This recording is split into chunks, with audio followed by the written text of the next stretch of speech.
Less than 2 weeks to Starrcade with the two headline matches of Goldberg vs Nash and Flair vs Bischoff booked. WCW in front of a sold-out crowd of over 13,000 at the Ice Palace in Tampa, Florida, had a major storyline twist set for tonight to heat up the pay-per-view build-up to the next level, with no one on the talent roster staff or production notified in advance outside of the few people involved in the angle to make it as believable as possible.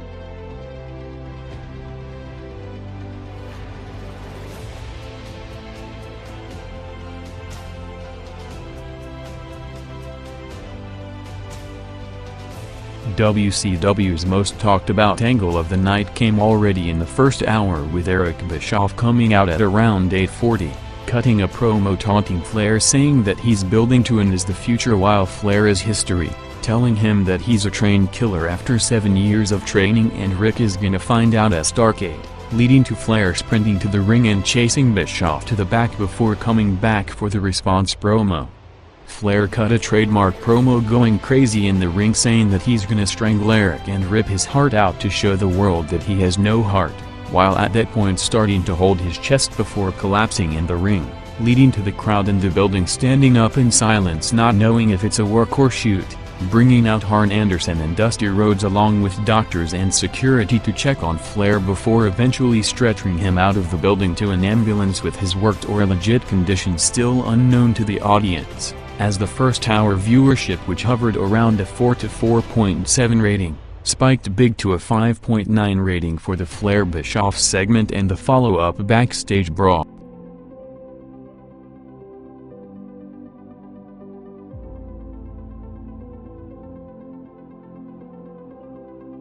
Minutes after the Flair angle, with him still being pulled into an ambulance outside the building, Bam Bam Bigelow arrived near it with Scott Hall taunting him as he entered the backstage area, starting a big brawl to eventually bring out Nash and Goldberg, setting up a Goldberg-Nash-Bigelow three-way match for the main event, with Terry Taylor saying that the match will take place with no interferences, as after the last several weeks of quick bait-and-switch finishes to the main events, the match was promised to be delivered.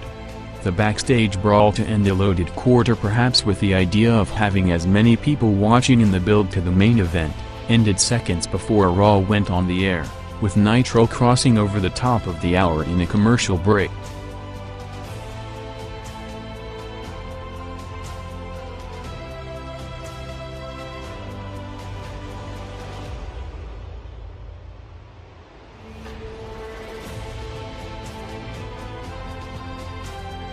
Billy Kidman and Rey Mysterio opened the first opposed quarter, with Kidman offering Rey a cruiserweight title rematch after his #1 contender match on Thunder ended with no winner. Rey and Kidman went 7 minutes before the LWO's interference for the DQ to set up Rey and Kidman teaming up against them.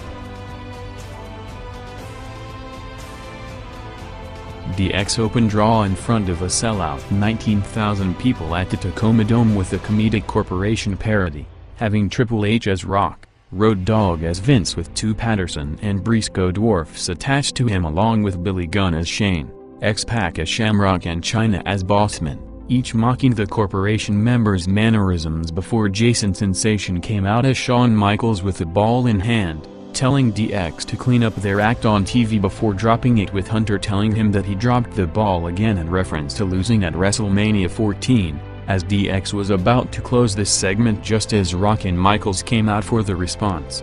Michaels mocked DX's originality for doing another parody skit, booking Shamrock and Bossman against the Outlaws for the tag belts and saying that the corporation will have the last laugh as Rock took the microphone. Rock challenged Triple H for a match later tonight before Rock and Michaels teamed up on Hunter, with Shawn saying that since Hunter is mid-card for life and only hangs out with main eventers as he was never one himself, it will be a non-title match.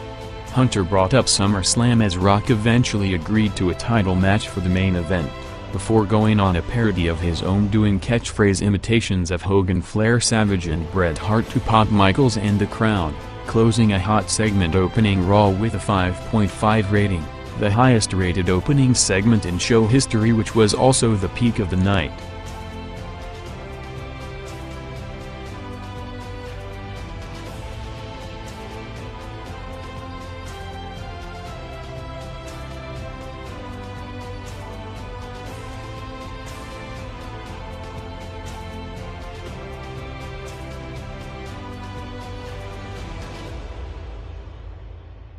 After Raw's record-opening quarter, things evened up a bit with a direct turnover of around 600,000 viewers to WCW's highest-rated quarter of the night 4.2 rating, featuring the replay of the Hall Bigelow-Goldberg-Nash brawl from different angles, along with a Jericho segment bringing out the Conan imposter and the build to the Jericho vs. Conan match at Starrcade, while at the same time Raw had a Godfather and Val vs. Edge and Christian tag match.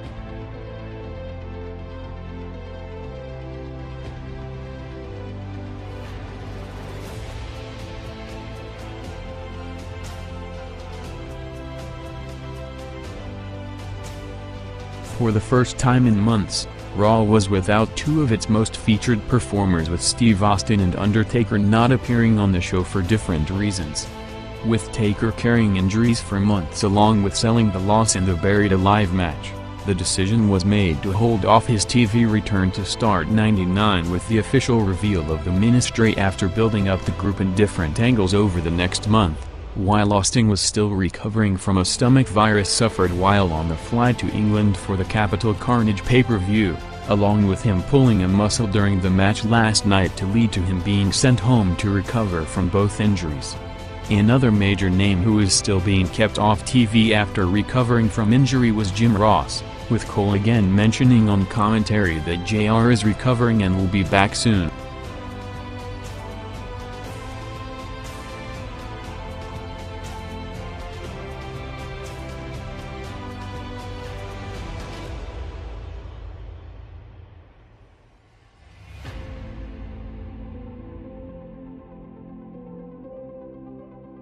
Both shows had major segments coming up to close out the first hour between 9:45 to 10 p.m., with Nitro having Bret Hart coming out for a promo after being hyped to defend the US belt against Page later tonight. Bret mentioned all the people he took out, including Savage, Sting and Booker, before calling out Page for the match, setting up Giant attacking him from behind and choke-slamming him through the stage in a big spot 2 weeks from the Giant vs. Page match, coming on the week of backstage talk of Page getting more creative power in the company as part of the booking committee. Going against it, Raw had another Corporation vs. DX match with the Outlaws defending the tag belts against Bossman and Shamrock, coming out with Michaels at ringside, going 7 minutes with Shawn hitting Billy Gunn with the nightstick, with Shamrock and Bossman winning the tag belts to bring every title in the company to the Corporation, with the match doing a 5.4 rating, which was the high point of the show after the opening quarter.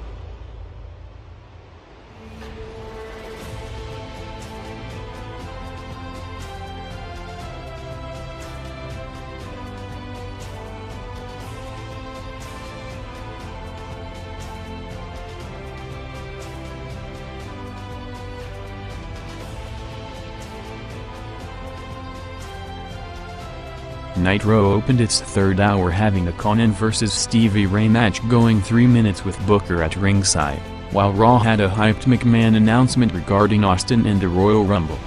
Vince started with last night's pay-per-view after being attacked by Mankind and seeing Kane helping Austin in the Buried Alive match, booking them tonight against each other with a no-holds-barred stipulation. With Austin now qualified to the Rumble match, Vince and Shane both drew Austin to enter at number 1 in the match, with Vince putting a $100,000 prize for whoever eliminates him at any point during it, before announcing that one more name is gonna participate in the Royal Rumble, saying that it's the only person who can possibly save Ted Turner's WCW, announcing himself to wrestle his first ever match in the Rumble with him drawn at number 30. About to close the segment before Mankind appeared on the Titantron to challenge Vince for a match tonight.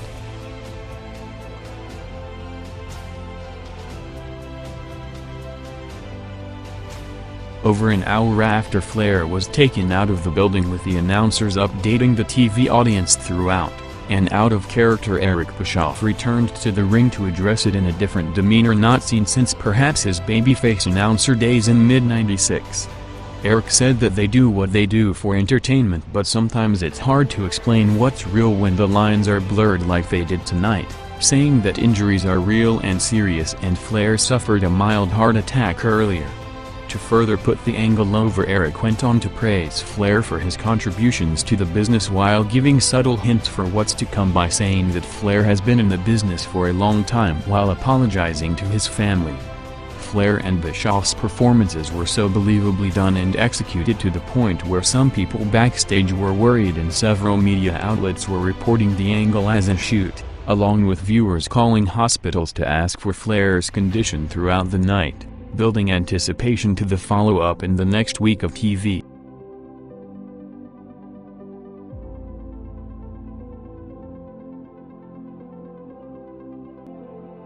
With TV crowds selling out in minutes, the WWF house show business was also booming with a big run of consecutive sellouts starting in the last few weeks, with the company set to run 2 big market events during December in New York and Chicago, with both the Garden and the Rosemont Horizon selling out with over 30,000 tickets sold, in addition to pay-per-view like every other aspect of business shooting up with the Survivor Series 98 pay-per-view coming in at around 500,000 buys, the highest-selling Survivor Series pay-per-view in history. Along with that, the company was looking to capitalize on Jesse Ventura's new hyped publicity by releasing a home video with highlights of his career, coming after Ventura famously sued McMahon a few years earlier about not getting royalties from his WWF career on new video releases.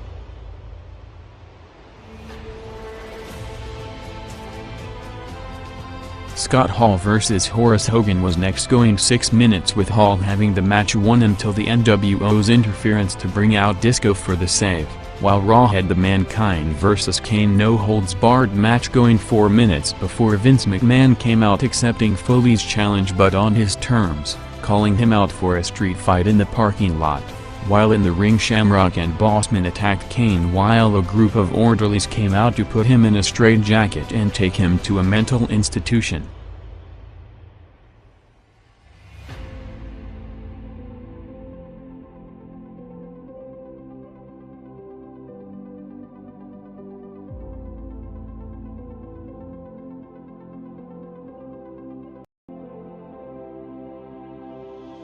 Nitro jumped back into the 4 rating range with Scott Steiner going over Van Hammer in a quick match before Steiner and Bagwell called out Lex Luger to the ring, trying to recruit him to NWO Hollywood by saying that the other Wolfpack members only care about themselves while he's pushed aside, bringing up Nash headlining Starrcade for the title, Sting doing movies in California and Conan's music video, offering him a shirt with Luger walking away with no answer, along with the main event entrances of Bigelow, Nash and Goldberg 3 minutes from the top of the hour.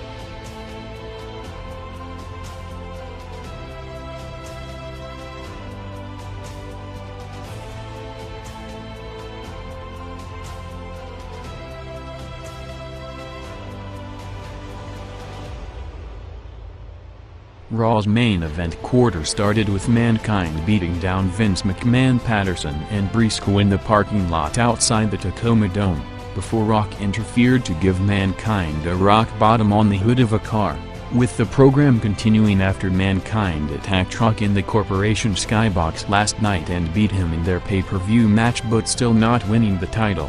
Hunter and Rock came out at 10:50 for the WWF title main event, going 11 minutes, jumping over 500,000 viewers to a 5.3 rating.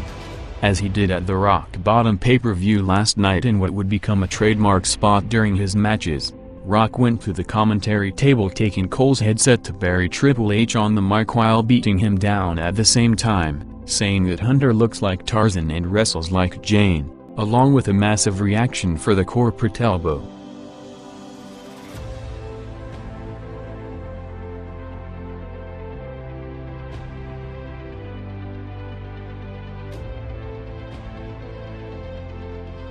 After the last 2 weeks of ending exactly at 11 p.m. and giving Raw huge unopposed viewership to close the shows, Nitro went 6 minutes into the overrun for the Goldberg-Nash-Bigelow main event 3-way match built for weeks, as all three exchanged spots with Goldberg eventually dominating to give Bigelow and Nash 2 spears with him about to give Nash the jackhammer for the finish before Scott Hall's interference, ending the show with Hall vs. Bigelow and Goldberg vs. Nash four-way brawl, as the match jumped over 900,000 viewers to WCW's peak of the night 4.9 rating, going neck and neck with the finish of the Rock vs. Triple H title match on Raw. Rock and Hunter with interferences from Michaels and Chyna built to close near falls that popped the crowd big, with Rock eventually going over after new corporation member Test made his TV debut to lay out Hunter to retain the belt, as Raw, even without Austin and Undertaker on the show, increased further from already near record numbers to draw a big 5.2 rating, its third highest opposed rating in history.